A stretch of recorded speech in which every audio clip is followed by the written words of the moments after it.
ntolo kubanga tulina omuntu ayagala ensi yonna gobe ekyo kyagala oba tokyagala n'amagye gakimanyi kyobula bagaja n'amagye Special Forces Command ba communicating the Secretary General NUP tetujja kusobola cost president babiri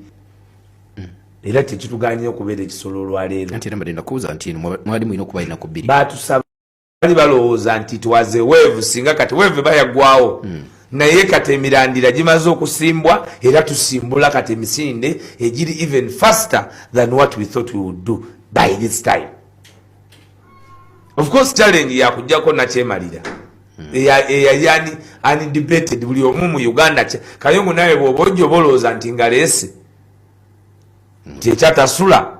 n'awuliriza ababaga nti kati waiso akakodyo bakayina bazze nako naye nga bwe tukyanoonya obuvunaanyizibwa bw'akakodyo tulina okuzimba capacity tulina okukola training kakati ffe tebatuganya kukola ebyo byonna tebatuganya kulanga rediyo bazigaana era nekamuli rediyo batugaana ogenda kuki ku radio kubanga n'ekibuga balwana tugaane kukiyingira balwana okulaba nti abantu tebatutuukako okugenda n'obubaka bw'enkyukakyuka munnange gye tuyita mu byalo ate ffe kyatusanyusizza kubanga nayo beetaaga enkyukakyuka abali mu byalo ate essanyu lyabawa okumulabako obulabi Allah